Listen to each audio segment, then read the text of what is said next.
She laughed at me for years, told me I'd never belong in this family, but I never imagined that the day she passed, the woman who tormented me would leave everything to me.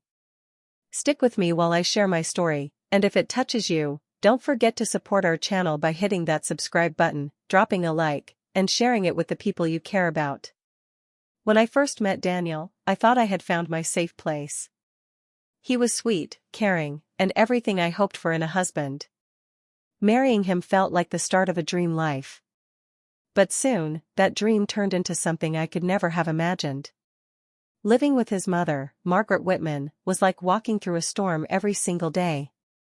She had a sharp tongue and a sharp eye for everything I did wrong, from the way I folded towels to the way I spoke. Nothing I did was ever good enough. I remember the first dinner she criticized. I had spent hours preparing a simple pasta dish, hoping to impress her. When I served it, she sniffed and said, "Emily, are you sure this is edible? Daniel, maybe you should have made something yourself." I froze. Daniel just looked down at his plate, not saying a word. I tried to brush it off, telling myself she was just picky. But the comments didn't stop. It wasn't just cooking. She mocked my career choices, my clothes, and even the way I interacted with her friends. Whenever family came over, she would find some way to humiliate me subtly, always making sure Daniel witnessed it. Sometimes I thought I could laugh along, play the part of the perfect daughter-in-law, but deep down, it was crushing me. I often cried alone in our bedroom, wishing I could disappear. Daniel loved me, but he was timid when it came to his mother. I tried to understand him, tried to make him see how hurtful her behavior was. Sometimes he would apologize quietly, saying things like, "She doesn't mean it, Emily," or "It's just how she is." But those words didn't make it easier. I felt alone in the very family I had married into.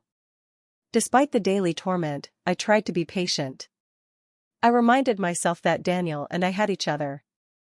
That thought alone kept me going. I tried to find small ways to feel in control, little moments where Margaret couldn't reach me with her words. I would spend quiet mornings in the kitchen, making a cup of coffee and pretending the world outside wasn't filled with judgment. There were days when I wanted to leave, to escape the constant criticism, but my heart was tied to Daniel. I loved him too much to let his mother's cruelty destroy our marriage. I believed that someday, things would change. I believed that patience and kindness might soften Margaret's harshness. I never expected the change to come in the way it did, through the unlikeliest of means. Little did I know that the woman who had made my life miserable for years had a plan I could never have imagined, a plan that would completely turn our world upside down. The day she passed, everything shifted, and I had no idea that my patience, my endurance, and even my pain were about to become the reason I would rise in a way Margaret never saw coming. From the very beginning, life with Margaret was a constant test. Every small gathering, every family dinner, even casual visits from friends turned into moments where I felt judged and belittled. She had a way of making comments that seemed harmless at first but cut deeper than any direct insult. When Daniel's friends came over, she would lean over and whisper, "Emily, maybe next time don't try so hard. People don't need a show in the kitchen," as if I were performing a crime rather than cooking a meal. Everyone else laughed politely, but I felt my face burn. It wasn't just the dinners. When we hosted holidays, Margaret would stand behind me, correcting my table settings, my choice of decorations, even the way I arranged flowers. "That vase looks wrong there," she would say casually. "Maybe you should have gone with something simpler." I tried to ignore her, but her presence made everything feel wrong, like nothing I did was ever enough. I tried speaking up, trying to explain how her words made me feel, but it never worked. "I'm just trying to help you fit in," she would say, dismissing my feelings as though I were being oversensitive. Daniel would nod silently, never defending me, and I quickly learned that any argument was useless. Standing up to her only seemed to give her more ammunition, and soon, I stopped trying. Even in private moments, the emotional weight was heavy. I began to second-guess myself in everything, my cooking, my speech, even the way I laughed. At night, I would lie awake, wondering if I really didn't belong in the family. Was I really the person Margaret said I was, or was she just cruel? I felt alone, even with Daniel in the same house. The isolation was suffocating. At times, I tried to find small ways to protect myself. I would practice my meals ahead of time, carefully measure every ingredient, and rehearse what I would say if someone asked a question about my choices. But no matter what I did, Margaret seemed to find a way to point out flaws.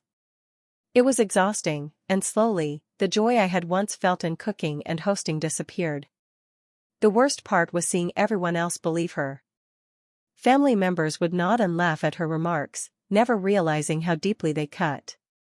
Friends would compliment her sharpness, not knowing they were witnessing a quiet cruelty that left me shaking inside. It felt like the more I tried to fit in, the more I failed, and the more Margaret enjoyed reminding me of it. By the end of those first few months, I started to feel like I was shrinking, fading into the background just to survive each day. I loved Daniel and wanted to make this family work, but the constant pressure made me question my own worth.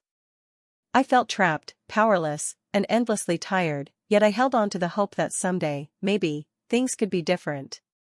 I just didn't know when that day would ever come. Rachel Whitman, Daniel's younger sister, was someone I had hoped would be an ally when I first joined the family. I thought maybe she would understand how hard it was to live under Margaret's constant criticism. But I was wrong. From the start, Rachel seemed to enjoy siding with her mother, often joining in the subtle digs and making snide remarks herself. Whenever we had family dinners or gatherings, she would make comments about my choices, my career, or even the way I dressed, always in that casual tone that made it feel like everyone was in on the joke except me. I remember one afternoon clearly.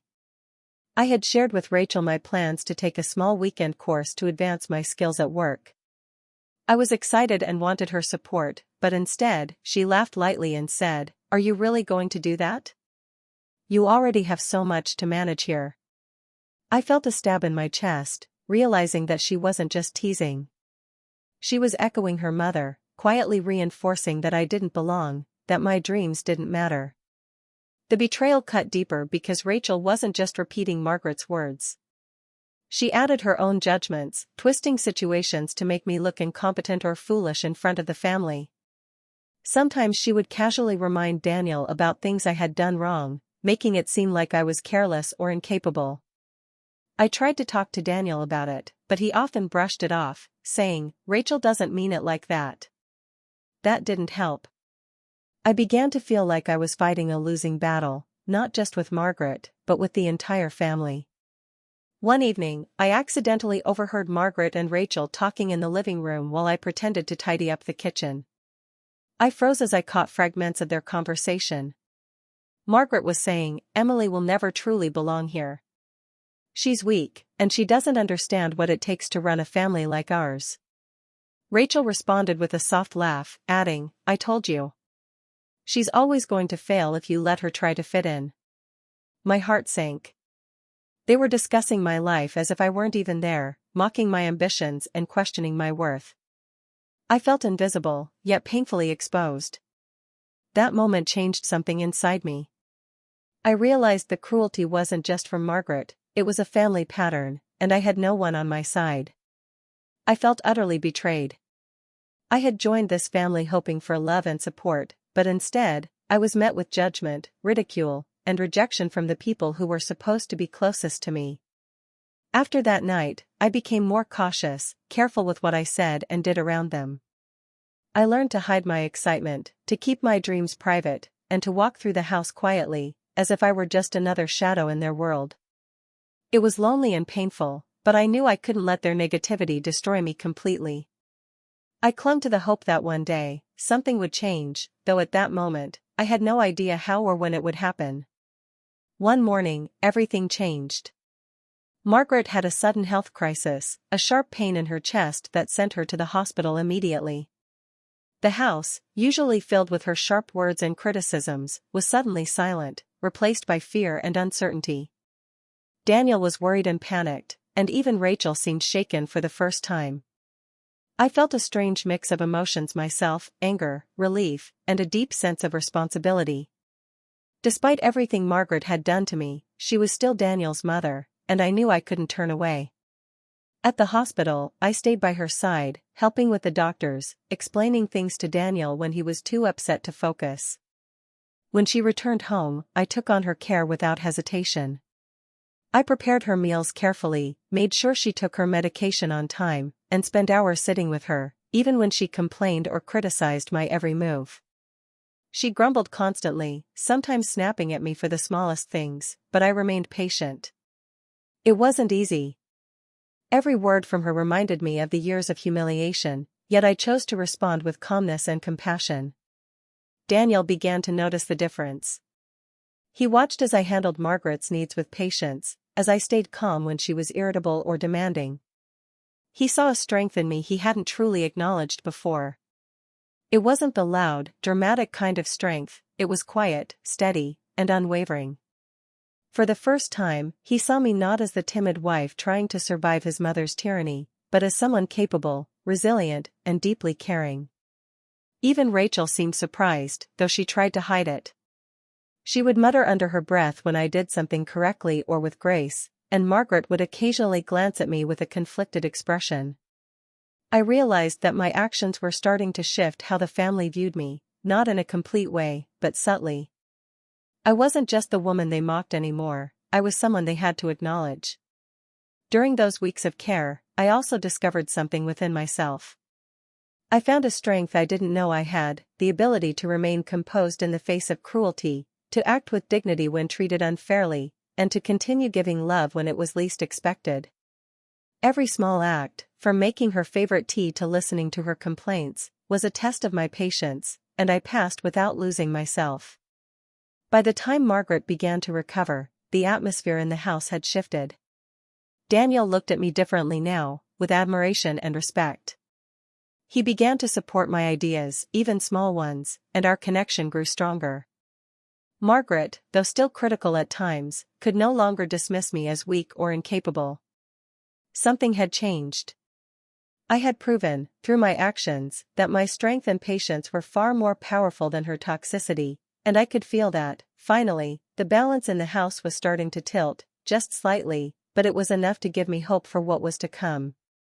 A few weeks after Margaret's health scare, I found myself helping her organize some old papers in her study. She had always been secretive about her finances and the family estate, but I had never paid much attention. That day, while dusting off a drawer, I stumbled across a thick envelope labeled "Will, Private." Curiosity got the better of me, and I carefully opened it. Inside, the will was far more detailed than I expected. It outlined not just property and money, but roles, responsibilities, and expectations for the family. I skimmed through, thinking it was standard legal stuff, until I noticed a section that made my heart stop. There was a clause regarding the family matriarch role, something I had never imagined would be so significant. It didn't automatically go to Rachel, as I had assumed. Instead, it mentioned that the matriarch would be chosen based on capability, loyalty, and dedication to the family's legacy. I felt a rush of disbelief. Could it be referring to me? I read the words over and over, trying to make sense of them. Margaret, the woman who had belittled me, mocked my abilities, and constantly told me I didn't belong, had written a clause that left the possibility of her role to someone like me. I felt a strange mix of emotions, shock, fear, and a hint of hope. The tension in my chest grew as I realized what this meant. All those years of abuse, all the whispered criticisms and public humiliations, might have been preparing me for this moment in some twisted way. Margaret had underestimated me, yet in her own way, she had set the stage for me to rise. I couldn't help but think of Rachel and how certain she was that she would inherit everything automatically. I knew this discovery would change the dynamics completely. I tried to focus on other things to calm my mind, but it was impossible. Every time I saw Rachel or even Daniel, the knowledge of that clause lingered in my thoughts. I wondered how Margaret had made this decision and what she had seen in me that even I hadn't realized. The idea that the woman who had spent years making me feel small might have actually recognized my strength felt almost unreal.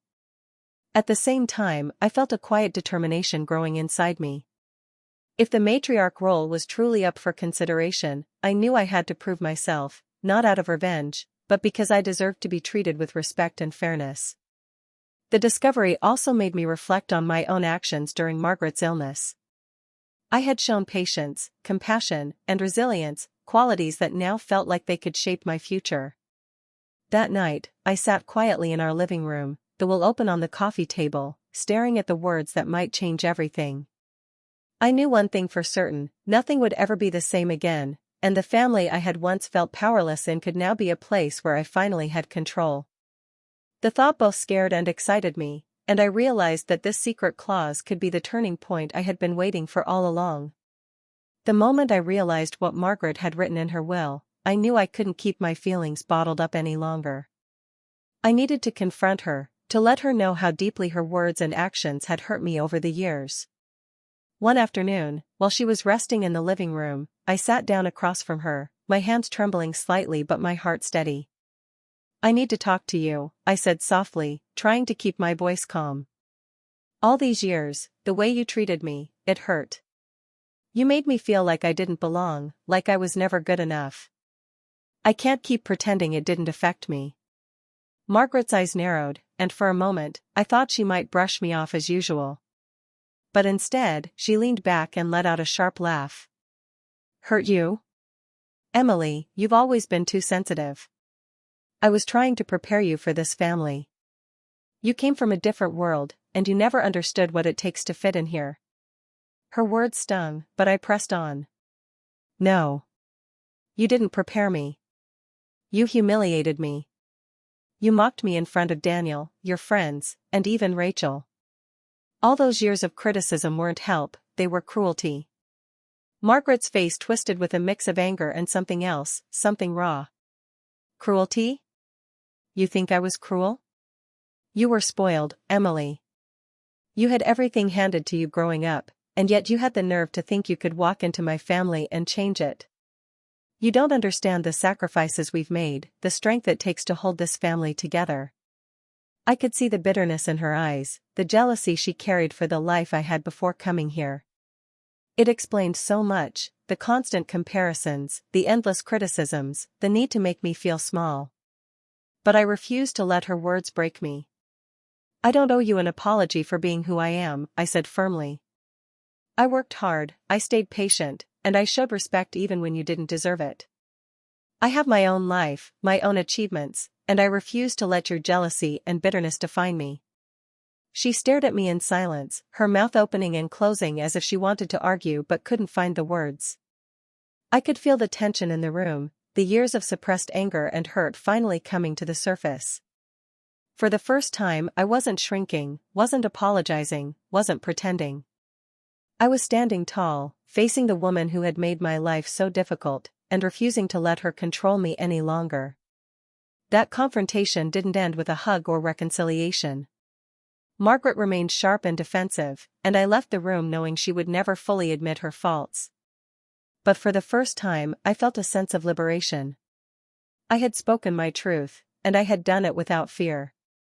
No matter what came next, I knew I had claimed my voice, and no one, not even Margaret, could take that from me. It happened suddenly. One quiet morning, Margaret suffered a severe heart attack. Despite the doctor's efforts, she passed away before we could even process what was happening. The house, already heavy with years of tension, felt emptier than ever. Daniel was devastated, Rachel was in shock, and I felt a strange mix of grief and disbelief. All the pain, the struggles, and the years of careful patience I had endured now seemed to converge into one moment I could hardly comprehend. A few days later, the family gathered for the reading of Margaret's will. The room was tense, everyone waiting to hear who would inherit her estate and, more importantly, who would become the family matriarch. Rachel sat with a smug confidence, certain that the title and responsibility would naturally fall to her. Daniel was anxious, unsure of what to expect. I, too, felt my heart racing, but I had prepared myself for whatever was written, though I couldn't predict the shock that was coming. The lawyer began to read aloud, detailing the division of property, assets, and other important matters. Then he reached the part about the family matriarch. My stomach dropped as he said my name. I could barely believe it. Margaret had named me, the woman she had belittled and mocked for years, as the head of the family. The words echoed in the room, and for a moment, there was complete silence. Rachel's face turned pale, then red with fury. She opened her mouth as if to argue, but the lawyer shook his head, reminding everyone that the will was final. "It is clearly stated," he said, "that Emily Whitman, née Parker, is appointed as the family matriarch, responsible for overseeing family matters and maintaining the legacy of the Whitman family." The room erupted. Rachel shouted, "This is impossible. She doesn't belong here. Mom would never have done this." Others murmured, some in disbelief, some in quiet support. Daniel looked at me with wide eyes, clearly stunned but also proud. I felt my heart pounding, a strange mix of triumph, relief, and sorrow. The woman who had caused me so much pain had, in the end, entrusted me with her legacy. I didn't feel anger toward Margaret, it was too late for that. Instead, I felt a sense of quiet justice. All those years of struggle, of being dismissed, of enduring insults and humiliation, had somehow led to this moment. The family's reaction only made it clearer how wrong they had been to doubt me. Rachel's fury and disbelief were tangible, but I refused to respond with anger. I knew my moment had arrived, and I intended to step into it with dignity. As the lawyer continued to explain my responsibilities, I realized that this unexpected twist had changed everything. I wasn't just surviving in this family anymore, I was leading it. The weight of the role was heavy, but I felt ready. For the first time, I truly understood that patience, resilience, and integrity could turn even the most painful years into something powerful. The family, once so certain of their hierarchy, would now see me in a completely new light, whether they liked it or not. Once the will was settled, I officially took on the role of family matriarch. The weight of responsibility was heavy, but I approached it carefully, knowing that how I acted now would define the family's future, and my own place in it. The first thing I did was take control of the family assets and business. Margaret had always used the business as a way to show power, subtly favoring those she liked and undermining anyone she didn't. I wanted to change that. I made sure decisions were fair and transparent. Employees and family members alike noticed the difference immediately.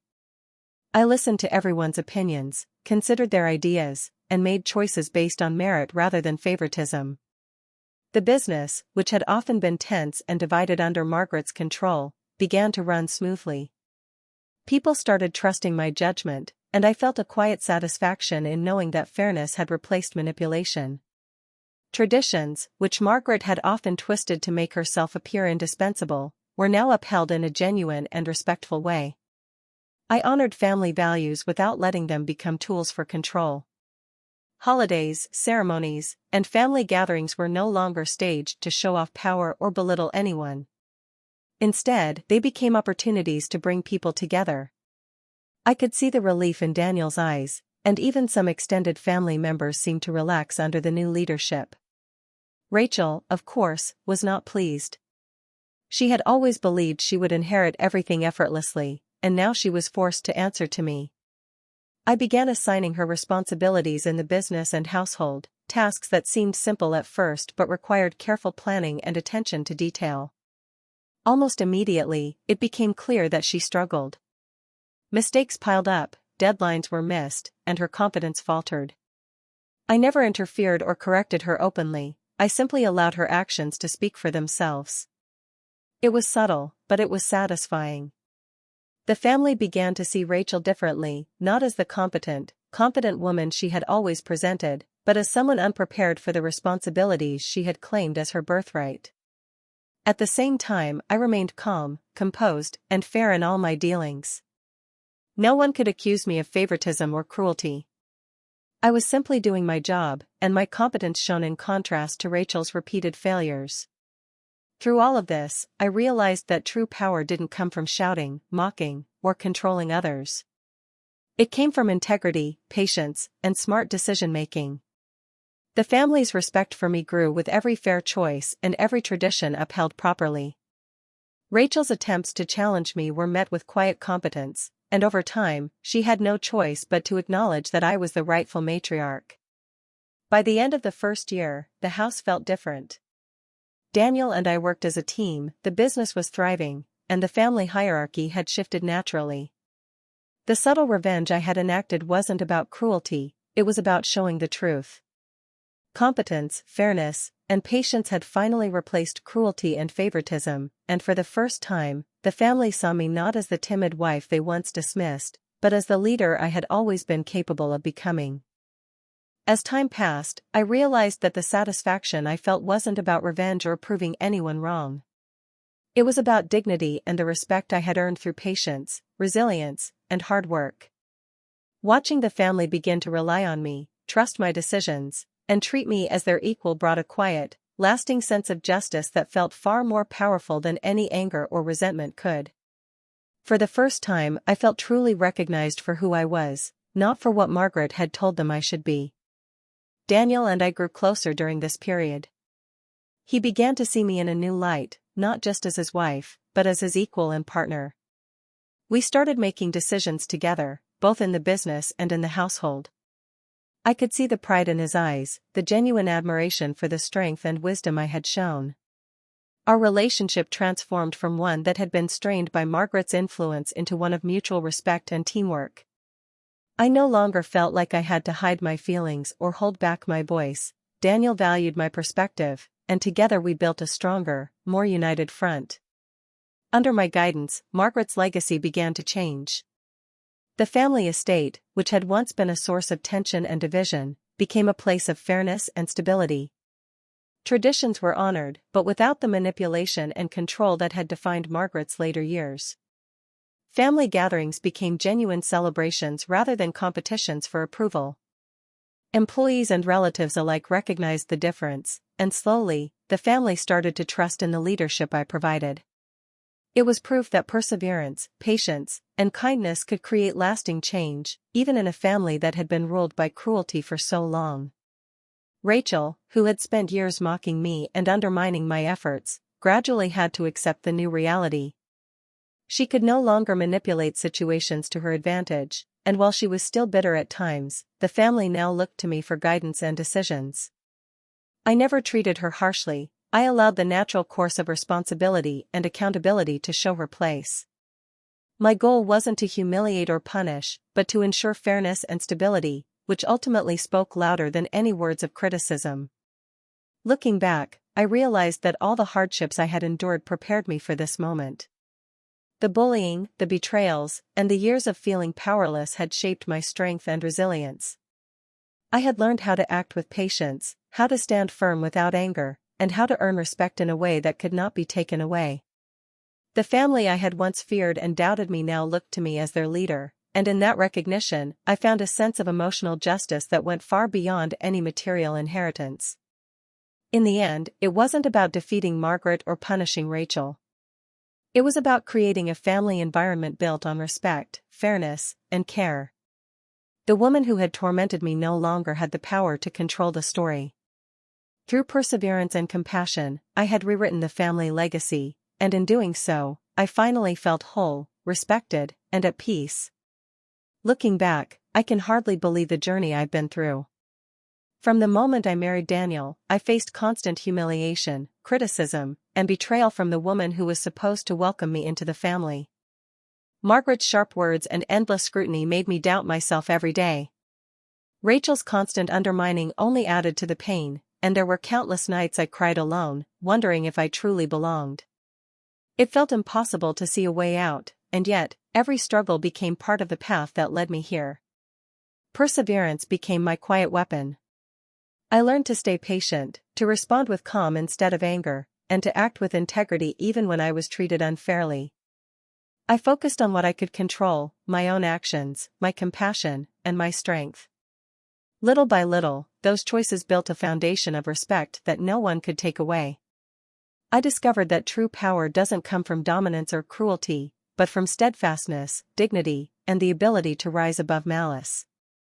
When Margaret passed and the will revealed that I had been named family matriarch, it was a turning point that felt almost unreal. I had endured years of criticism, and yet here I was, entrusted with the very role she had used to mock me. In that moment, I realized that sometimes the best revenge isn't confrontation or anger, it's living well, excelling in what you do, and earning the respect your abuser never expected you to have.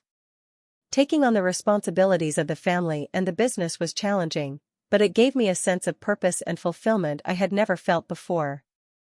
I guided decisions with fairness, upheld traditions without manipulation, and helped the family grow stronger under my leadership. Daniel became my partner in every sense, and together we built a life of mutual respect and love. Seeing him admire and trust me reminded me of the power of patience and consistency over impulsive reaction. Rachel and others who had doubted me were forced to face the reality of their envy and cruelty. They could no longer manipulate or belittle me, and over time, they had to accept the fairness and stability I brought to the family. I never sought to humiliate anyone, but the consequences of their actions became clear naturally. In their frustration and disappointment, I found quiet satisfaction, knowing that truth and competence had won. Now, as I sit in the role of matriarch, loved and respected by those who matter most, I feel a deep sense of closure. The betrayal, heartbreak, and struggle were painful, but they shaped me into the person I am today. I have learned that enduring hardship with dignity and responding with integrity can transform pain into triumph. Margaret's cruelty no longer has power over me. Instead, I have created a family environment built on fairness, respect, and love, proving that true victory comes not from revenge, but from living well and rising above those who tried to bring you down.